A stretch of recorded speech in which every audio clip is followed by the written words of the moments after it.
الله أكبر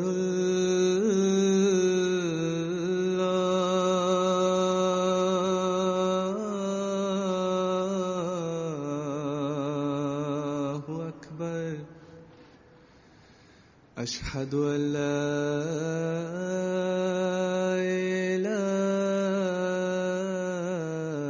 إله إلا الله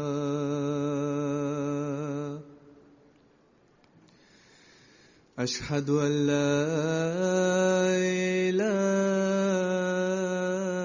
إله إلا الله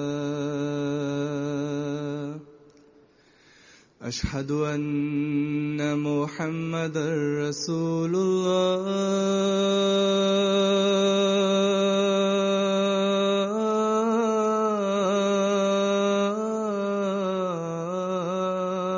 الله أشهد أن محمدًا رسول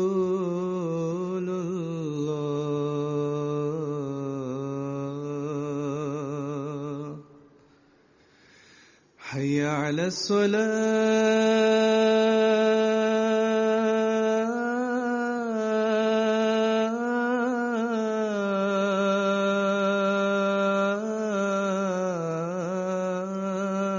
الصلاة حي على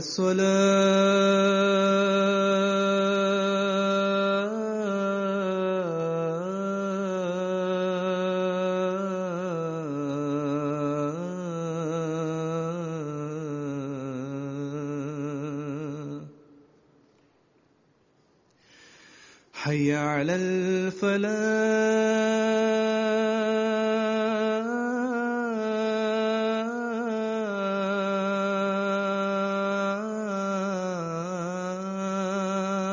الفلاح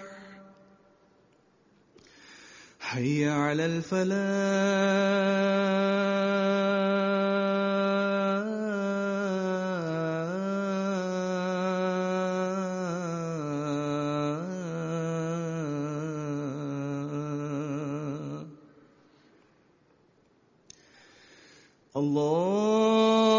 الله أكبر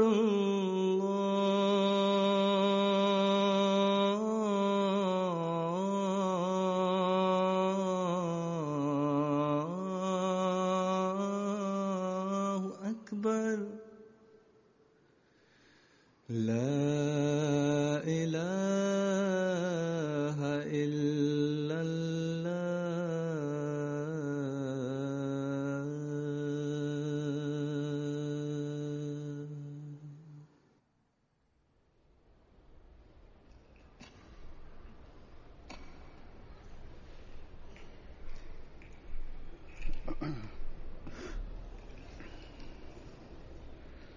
السلام عليكم ورحمة الله وبركاته.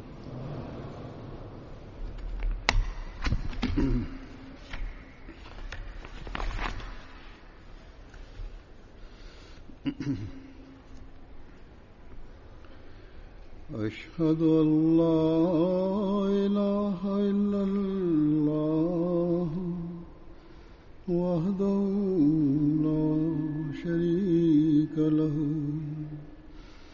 وأشهد أن محمدًا عبده ورسوله أما بعد فأعوذ بالله من الشيطان الرجيم بسم الله الرحمن الرحيم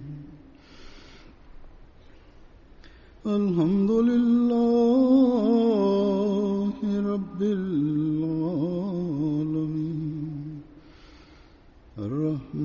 الرحمن الرحيم مالك يوم الدين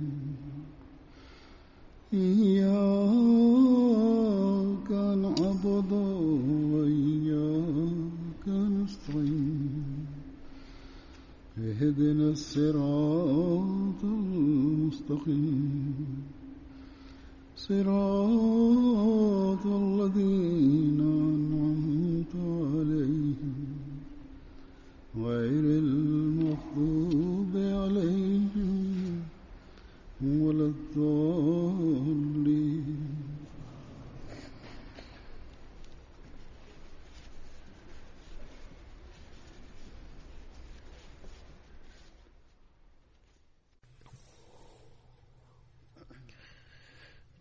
With the grace of the Almighty Allah, today, with this Friday sermon, the Jalsa Salana, the annual convention of the Jamaat Ahmadiyya Germany, begins.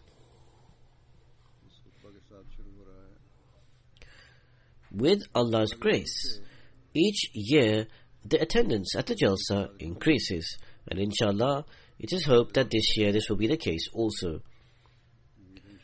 This should be the case because the promised Messiah, on whom be peace, has repeatedly drawn the attention of the Jamaat towards this, that all Ahmadis should participate in the Jalsas.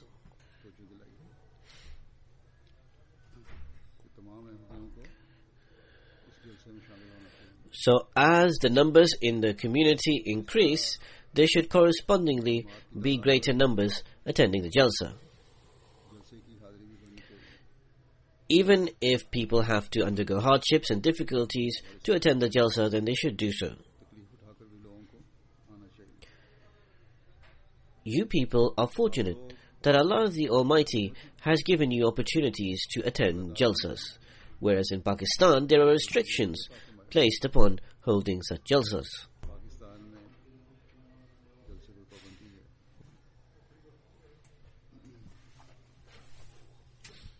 As a result, the Ahmadis there become agitated and restless. They think that if only these restrictions were lifted so we also could hold such Jalsas, and endeavour to fulfill those objectives which the promised Messiah, on whom be peace, outlined for the Jalsas.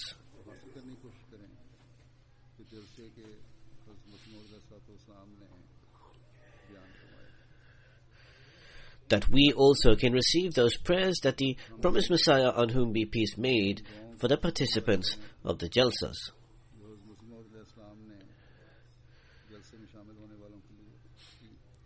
There are some guests, both men and women, who have come here from Pakistan and who have met me.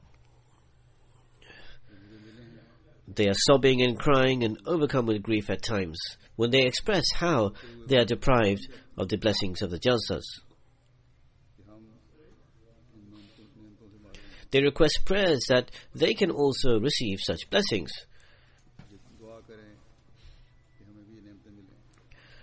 So, as I always say, if the Ahmadis of Pakistan wish to rapidly be delivered from these difficulties and hardships, then they need to submit and prostrate to God the Almighty in prayer to a greater degree than before. May Allah the Almighty quickly bring about His blessings and provisions. May He give deliverance from the cruelty and injustices of the oppressors and of the opponents. All of this will only be achieved through prayer. There is no other weapon to acquire this.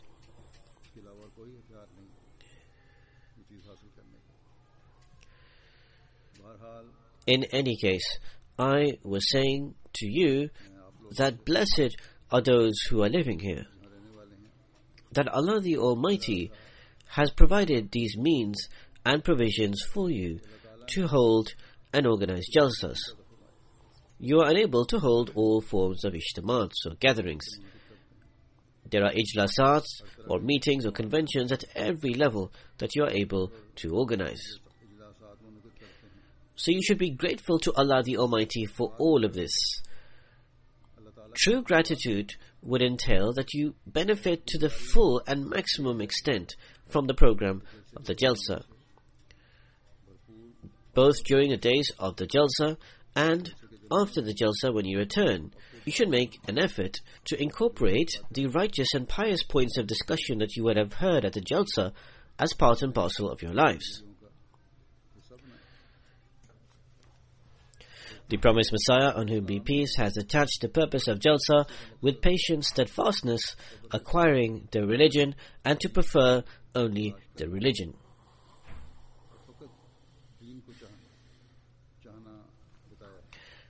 This means that every person who participates in a Jalsa should come with the intention that even if he has to endure some difficulties, hardships, then he should do so.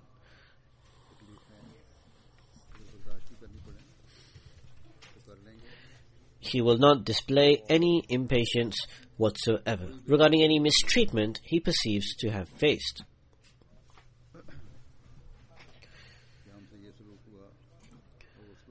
First of all, the people who carry out their duties here with the grace of the Almighty Allah make every effort to fulfill their duties.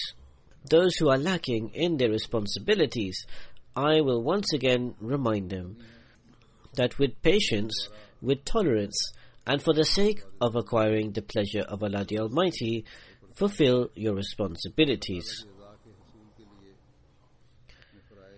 Along with this, I will also say to the attendees of the Jalsa that your sole purpose for coming to the Jalsa should be to learn about your religion.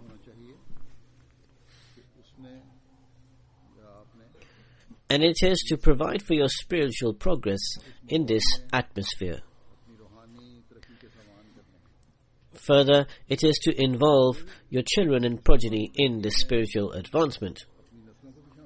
We should always feel this anguish and heartfelt pain of the promised Messiah, on whom be peace, when he said, I say again and again that purify your eyes.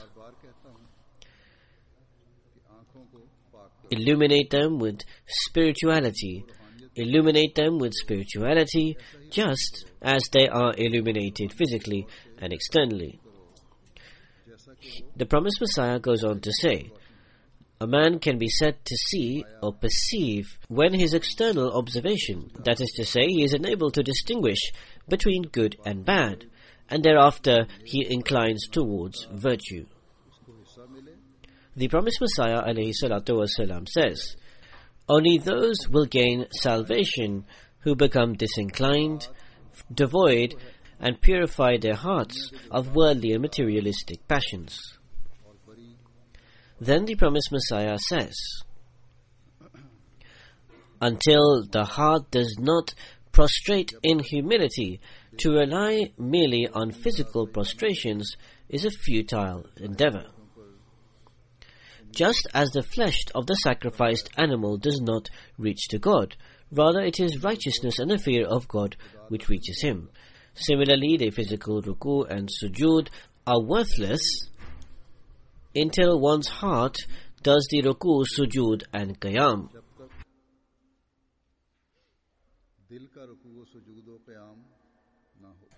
The promised Messiah, on whom be peace, says, the qiyam of the heart, that is the standing position of the heart, is to remain firmly established upon divine commands. Ruku means to incline towards him, and sujood, the prostration, is to completely relinquish and give everything up for the sake of Allah the Almighty.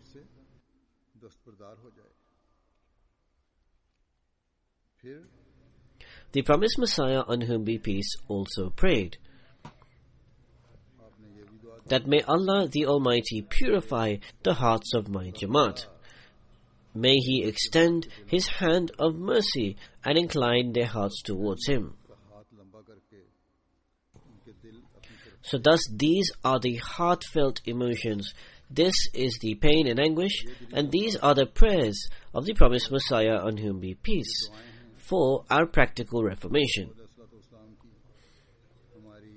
The objective of these jalsas is this practical reformation.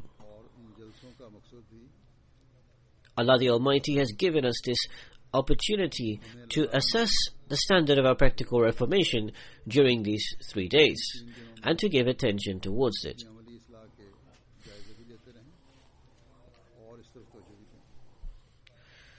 We will establish these standards when we make efforts with great concern.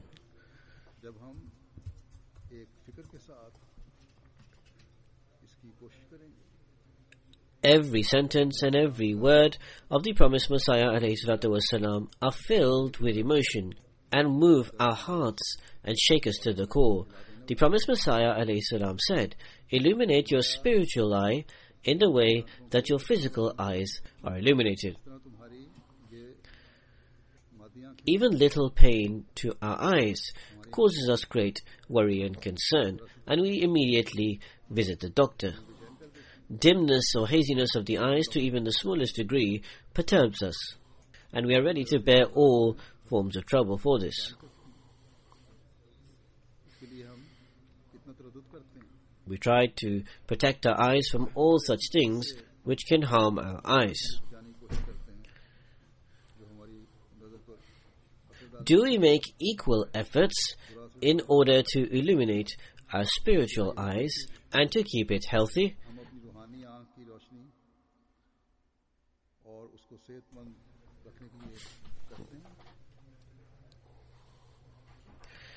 If we are giving due heed during these 3 days, then afterwards we indulge in such things which adversely affects our spirituality.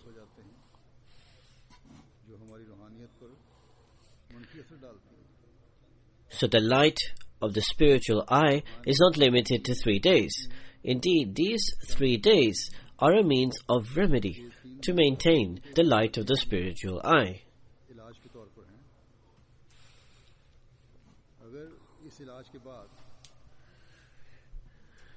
If after this remedy one is careless, then the light of the spiritual eye will be harmed.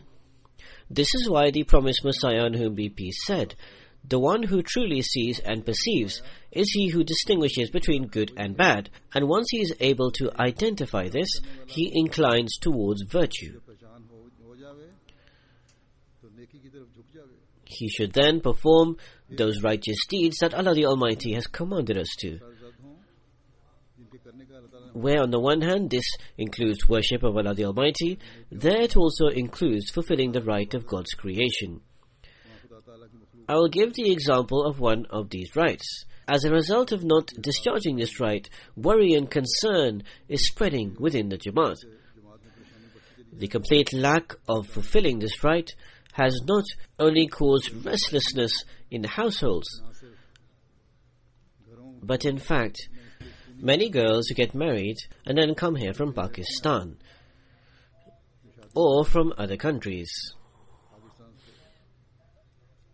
they, due to being far away from their homes, have embroiled them in great difficulties and suffering. Their parents are living in Pakistan and are extremely worried and greatly restless. Although these injustices are also being carried out by some of the boys, or perhaps the girl or the girl's parents are carrying out these injustices. The parents play a greater part in these injustices. But men, as a result of being men, even do then try to inflict harm and suffering, even if it is through pain. He is able to get by this difficult time. However, a woman is hurt and pained even by those who look at her and judge her from society.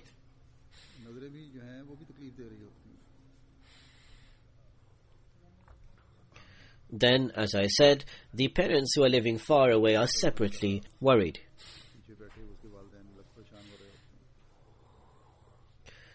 So therefore, such people who purposely and without any reason, purely because of their selfish egos, carry out such misdeeds, whoever this may be, should fear God the Almighty. At times, even office holders do not fear God. They wrongly take sides and thus become embroiled in this injustice. So thus, one should fear God, and each and every person should make efforts to save themselves from spiritual ailments. The promised Messiah, on whom be peace, said, "Only those will gain salvation who become completely disinclined, free, and purified of heart of worldly passions and materialistic desires. So thus we need to ponder and reflect on these heartfelt sentiments. Are our hearts full of antipathy and aversion towards worldly passions? Or have worldly desires and materialistic passions overpowered and dominated us? Can we truly say that we are saving ourselves from all types of vices? Whether someone really knows the actions we perform, whether someone truly knows what we do, are we considering God the Almighty as omnipresent? And are we making an effort to save ourselves from all types of vices and desisting from harming and causing pain to others? And in the sight of Allah the Almighty, making ourselves as free of blame?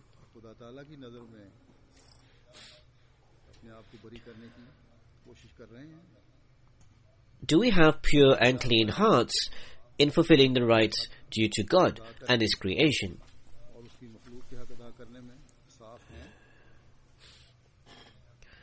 Or at the very least, are we making the maximum efforts in order to keep our hearts pure and clean in this regard? Along with these efforts, are we praying to God the Almighty? If the answer is no, then our state is one of grave concern. Do we perform sajda, the prostrations of humility and humbleness? The sajda of humility, the prostration of humility, is when one utilizes all his capacities and abilities to follow the divine commands, to acquire the blessings of Allah the Almighty,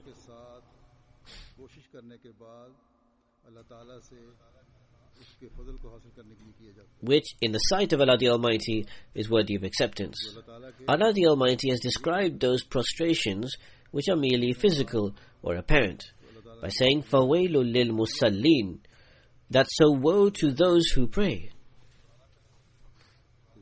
God forbid that any amongst us incurs the anger of God the Almighty and is ruined and destroyed. However, Allah the Almighty is without any need whatsoever. We always need to fear God. So as the promised Messiah, on whom be peace, has said, we need to adopt those qiyam, ruku and sujood which are pleasing to God the Almighty, to set the examples of which the promised Messiah ﷺ's advent occurred. The promised Messiah ﷺ also explained what qiyam, sajda and ruku actually are and how they can be properly performed. He said the qiyam of the heart, the standing position of the heart, is to follow the divine commands. The heart will stand when one remains established upon God's commandments. What are God's commands?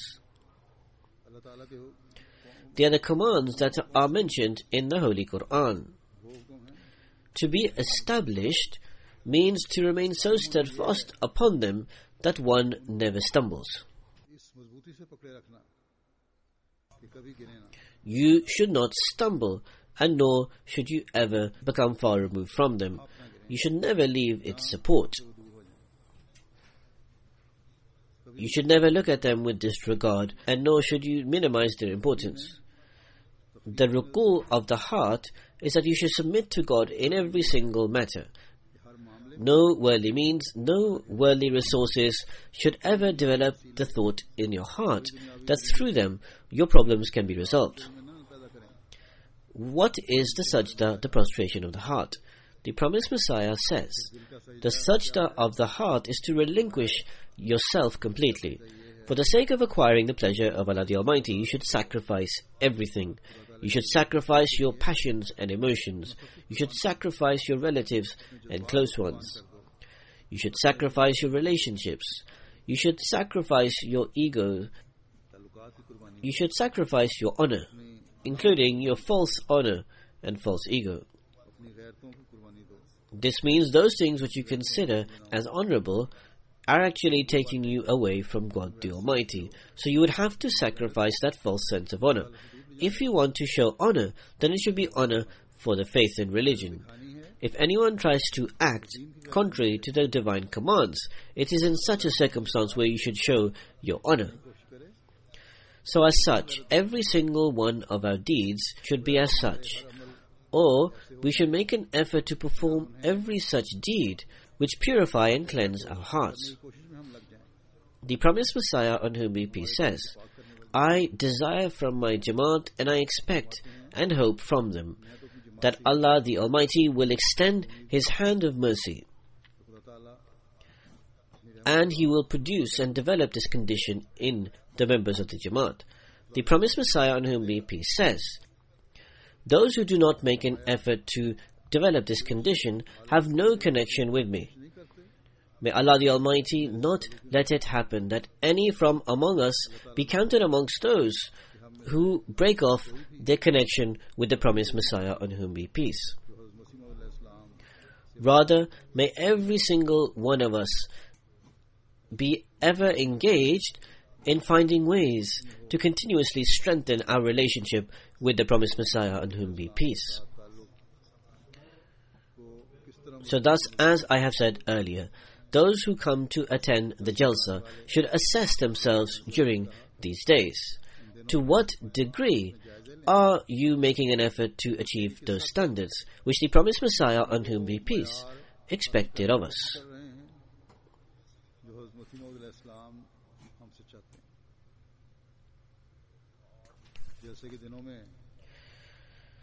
Allah the Almighty has provided you with this atmosphere here, where you are able to practically demonstrate and implement Haqooqullah, the rights due to Allah, and Haqooqul Ibad, the rights due to mankind.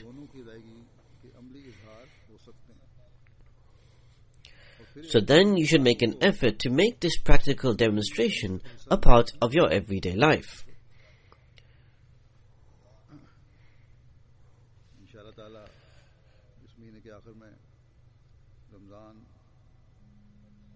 Inshallah, Ramadan begins at the end of this month, which is a month of practical moral and spiritual training.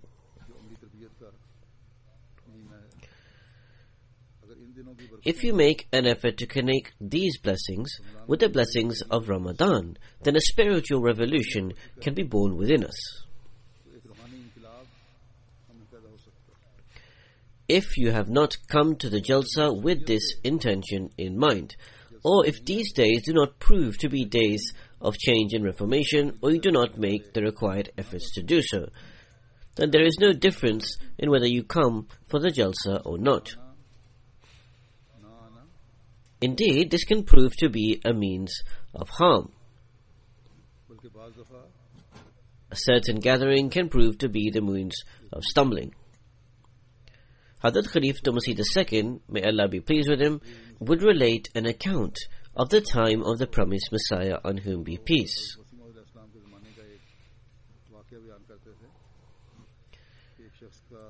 One person, due to his misfortune, did not benefit in any way from the company of the promised Messiah, on whom be peace. On the contrary, he wasted his faith and left.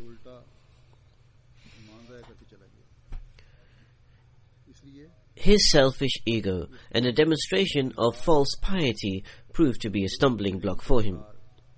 The account went as follows. When the promised Messiah, on whom be peace, would come to the mosque, people would try their utmost to come as near as possible to him, to listen to him and benefit from what he says, and to cater and try to increase the spiritual satisfaction and contentment. In one such meeting or gathering, a person came and began to offer his sunnat prayers on one side of the mosque, or in fact right in the middle of the mosque. He started offering such long sunnat prayers that the people who desired to come near to the promised Messiah ﷺ and gather around him started becoming anxious and fretful. Ultimately, some of those who were coming from the other side started advancing forward and coming near, and those behind also took the courage to start coming forward. So as some of the people were rapidly coming forward, one of the people's elbow hit the person who was performing his sunnah prayer, upon which he said, "What a good prophet and promised Messiah this is, that the people of his gathering hit and strike those who are offering their prayers."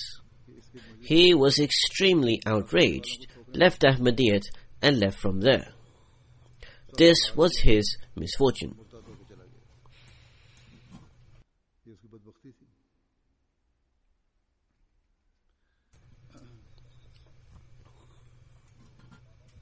The gathering that was strengthening people's faith, that was proving to be a means of increasing people's conviction, became the reason for the other person to stumble. So his action proved that his ruku and sujood were merely for show and pretense. There was a gathering of the chosen one of Allah, where fresh spiritual fruits and spiritual treasures are descending and are being distributed. So this person removed himself from this gathering and instead began to show how he was offering his prayers. This action made him lose his faith.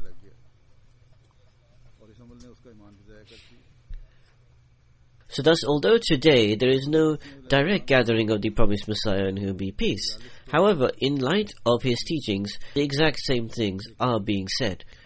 Commentaries of the Holy Quran are expounded.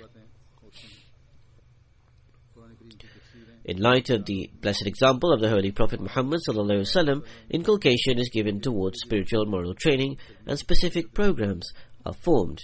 There are prayers and tahajjud, and all of these things are offered on time.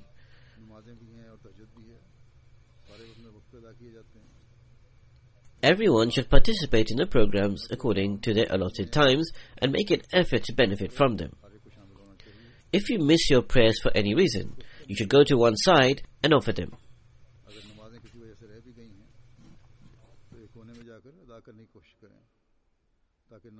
This is so that neither the prayers that you missed should be adversely affected, and nor should the people who are sitting be troubled in any way, and can listen to the proceedings of the Jalsa without any discomfort.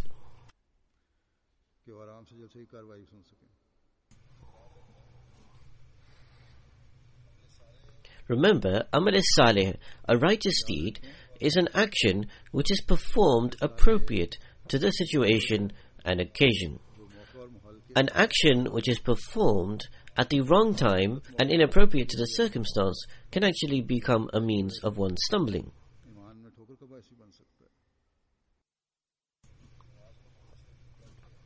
If that person had shortened this prayer and sat in the gathering of the promised Messiah ﷺ, that action would have been the good deed. He would have avoided losing his faith. We also learn the lesson from this, that patience and tolerance save a person from losing his faith. During these days, if even you are meted justified discomfort, and here it is not just the question of an elbow hitting you, even if it is any major discomfort, you should always display patience and tolerance. You should constantly give attention towards achieving that pious objective for which you have come here.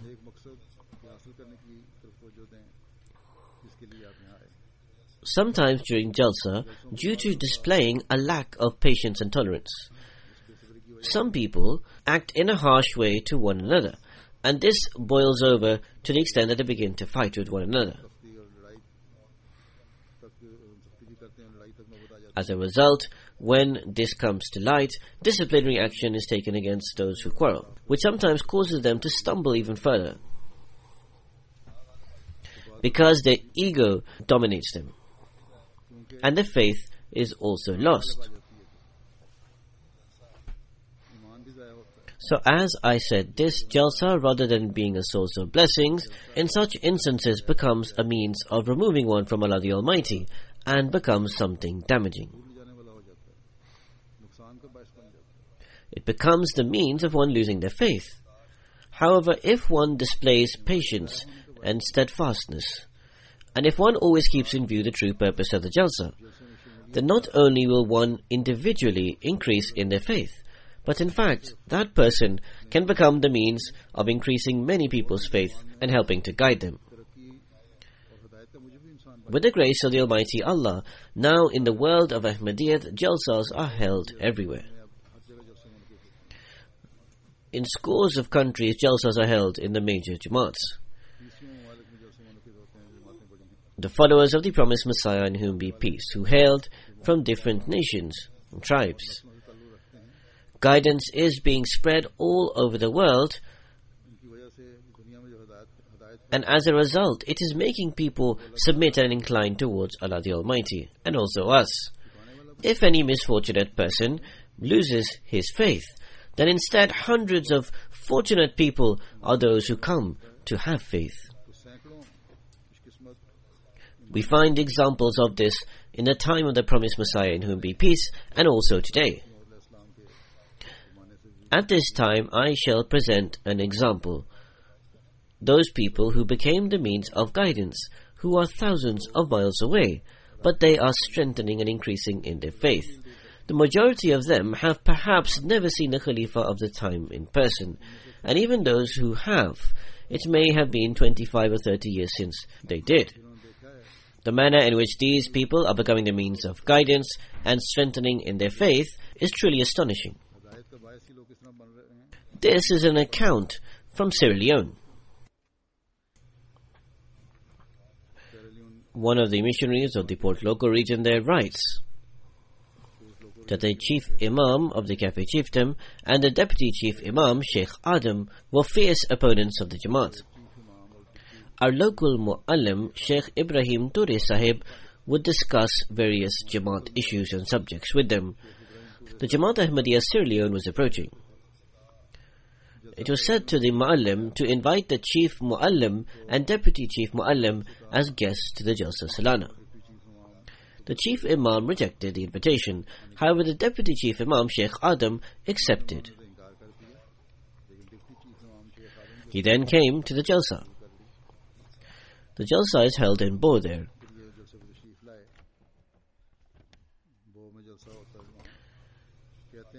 The deputy chief imam, Sheikh Adam, says that for what purpose do these people spend so much money to gather here?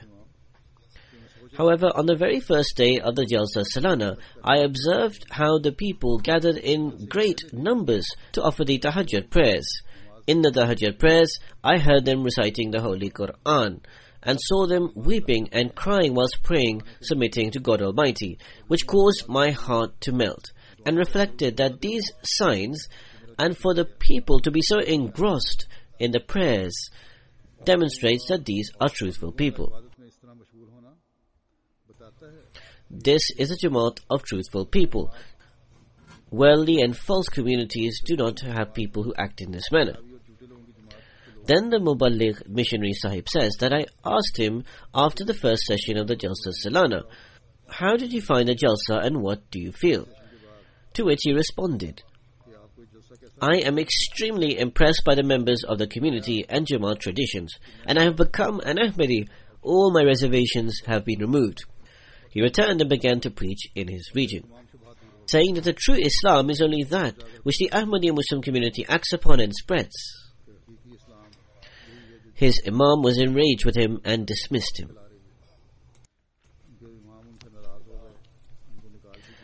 Then he says that now that I have joined the Jamaat, I will leave everything for it. I will only support the truth. With the grace of the Almighty Allah, through him many people have become Ahmadis in this area. So the Jalsa caused one person to become an Ahmadi, and consequently hundreds of people were unable to become Ahmadis and to accept the Imam of the time.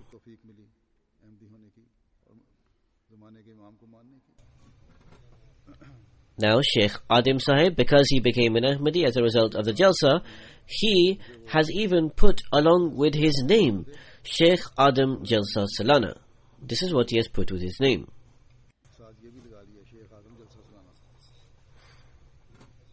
So the Jalsas create many Adams.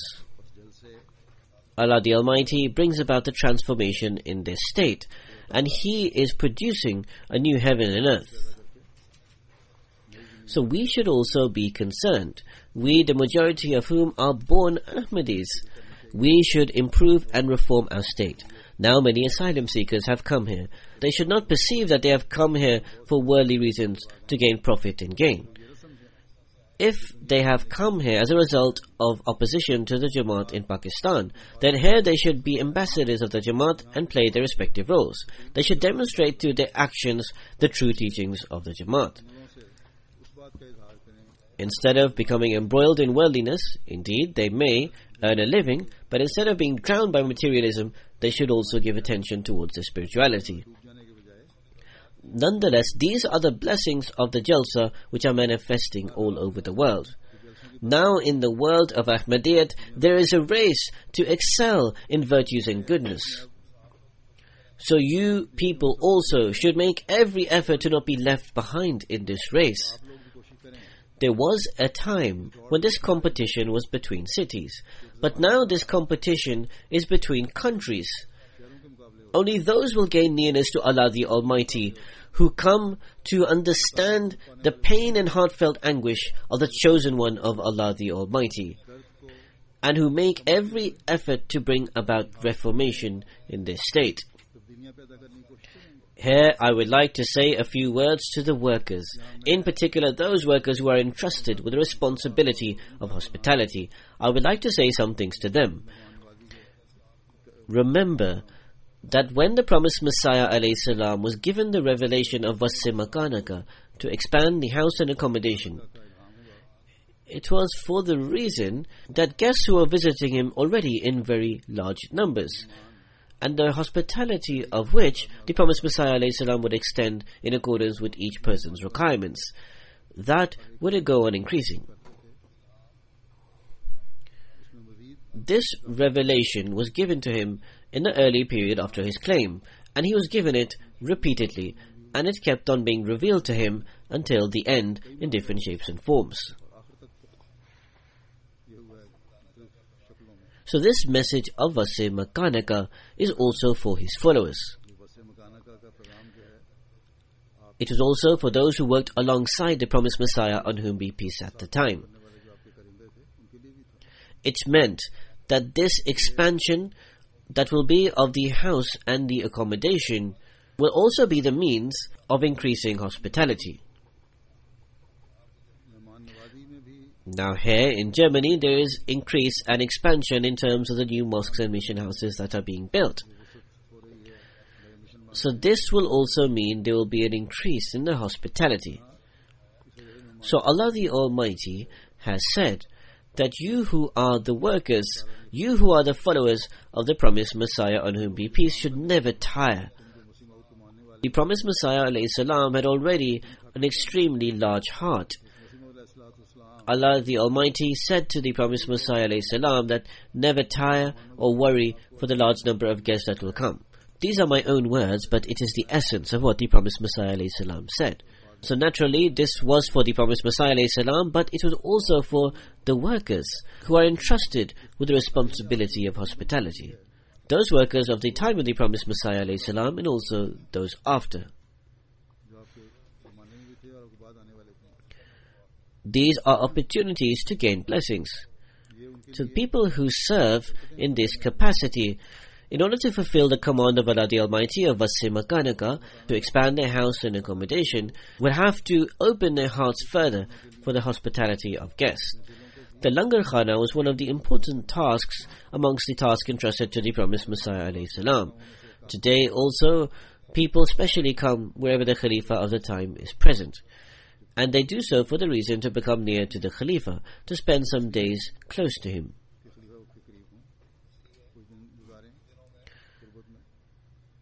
So thus during days, guests should be especially taken care of. Not just in the Jalsa, but in normal days also. The Holy Quran has told us about Hazrat Ibrahim's hospitality and informed us that for hospitality, do not think whether you should or should not do hospitality, and do not hesitate for any expenditure in terms of hospitality. You should always be mindful of the guest's comfort. The Holy Prophet Muhammad ﷺ also especially inculcated towards hospitality. His face would light up with joy and delight when he would come to learn that on that day in Medina, his companions living there had taken care of the comfort of the guests who had come from outside, and had so greatly taken care of their hospitality that it was beyond their capacity. The promised Messiah, on whom be peace's examples, are also before us. When guests had left, angry at the workers of the Langarkhana, the promised Messiah, on whom be peace, rushed behind them for a far distance. He brought them back. Then he started removing their luggage from the carriage himself, so the workers immediately advanced forward and took the luggage.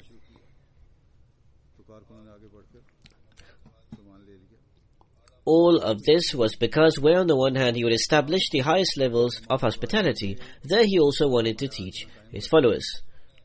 All of these things are not only for us to read, study, and take delight and joy from, but they are all there for us to actually, practically act upon. As I have said, Allah the Almighty, even before the establishment of the Jamaat, gave him the revelation of Wasi Makanaka, and informed him that more and more people would come to visit him. Then again this same revelation was given to him, and until the end he was repeatedly given this revelation. Even in 1907 he was given this. It was so that the Jamaat after him would come to understand the significance and importance of this. So I would like to also draw the attention of the administration here to understand the importance of hospitality.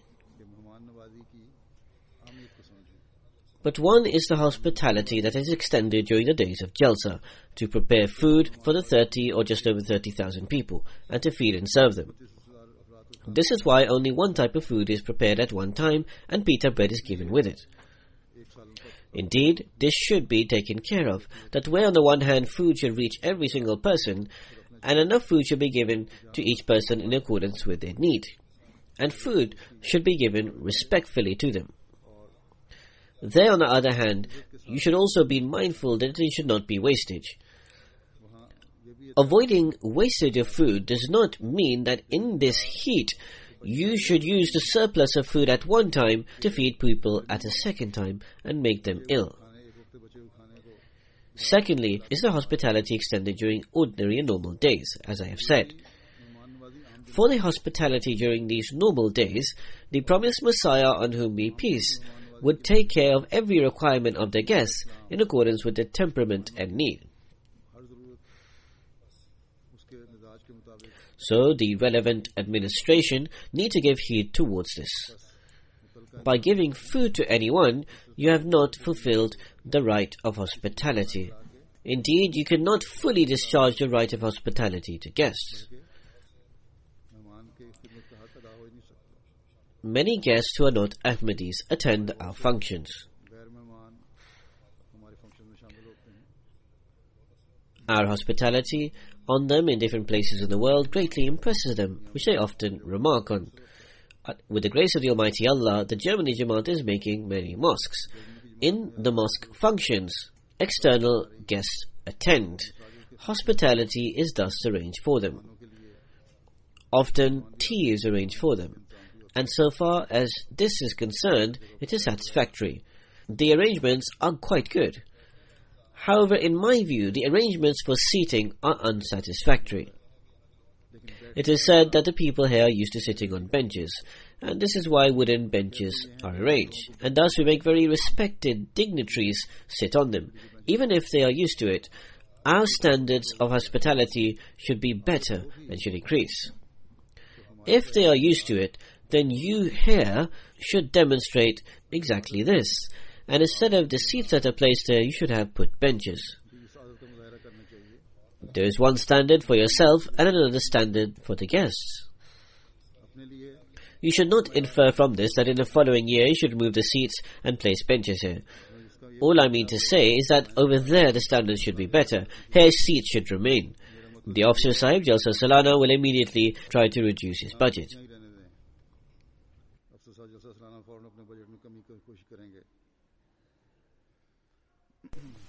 in a respectful and dignified manner.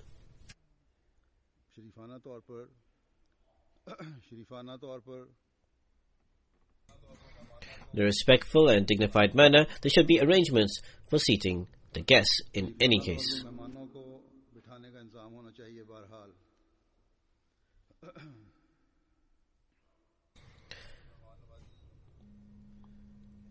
Our manner of hospitality, which are of the greatest standards, should be clearly visible, and which we have been taught regarding.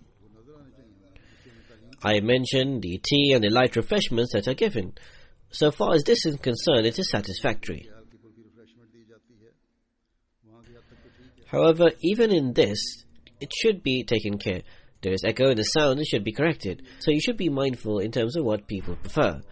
If it is a function where dinner is arranged and external guests are called, then in accordance with their temperament and requirement, food should be arranged. The food should be more bland and have less spices, and should be food which they prefer. Even halal and tayyib, lawful and permissible food, can be made in accordance with their preferences. Just recently, it was the inauguration of the mosque in Munich. There were members of parliament, and seated with me was a district governor and the mayor, and also other people.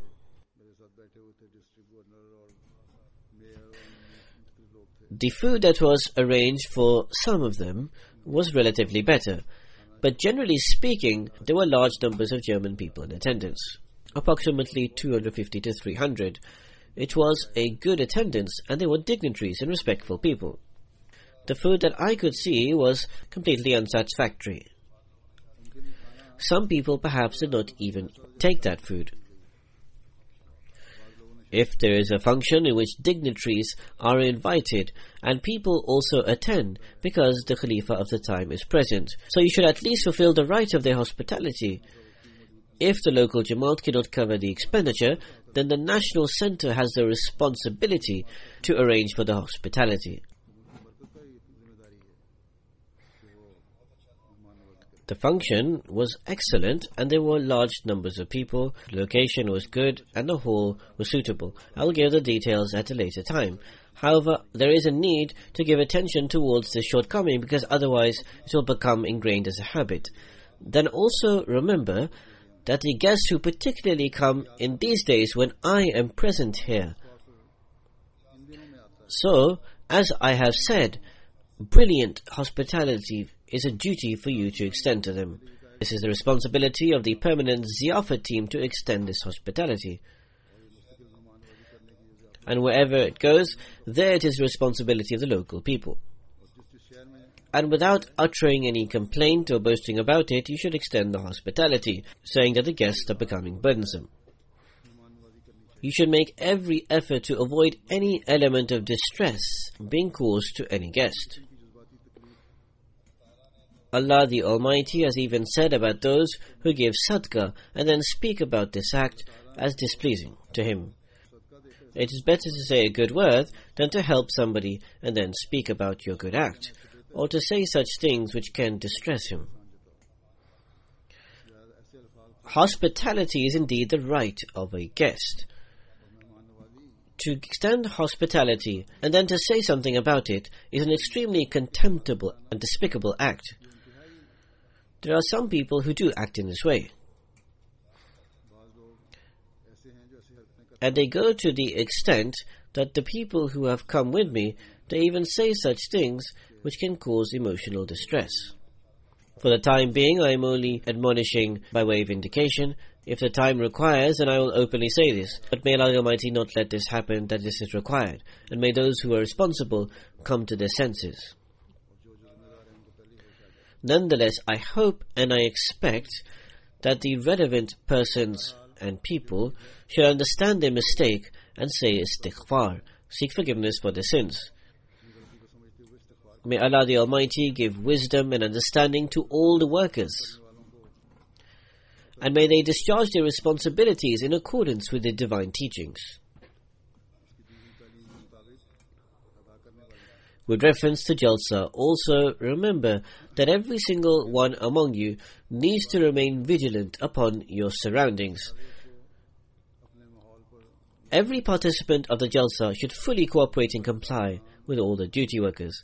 There are security issues all around, so therefore there is a need to remain ever vigilant. May Allah the Almighty enable this Jalsa to be successful in every respect. May He enable the participants to accumulate all those blessings that are attached with this Jalsa. May we fulfill the purpose of the advent of the promised Messiah, on whom be peace. And may we come to make a part and parcel of our lives those expectations that the promised Messiah, on whom be peace, had with us. May Allah the Almighty enable us to do this.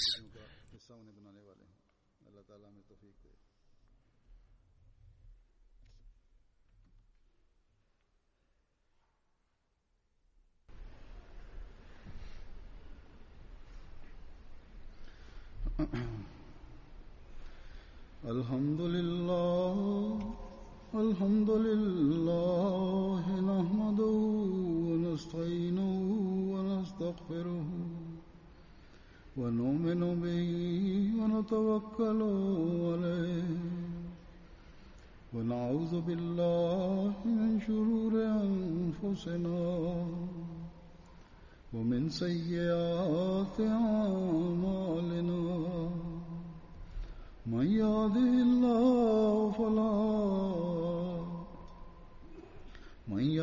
الله فلا مضل له ومن يضلل فلا هادي له ونشهد أن لا إله إلا الله ونشهد أن محمدا عبده ورسوله. عباد الله رحمكم الله إن الله يأمر بالعدل والإحسان وإيتاء ذي القربى وينهى عن الفحشاء والمنكر والبغي يعظكم لعلكم تذكرون. اذكروا الله يذكركم وادعوه يستجب لكم ولذكر الله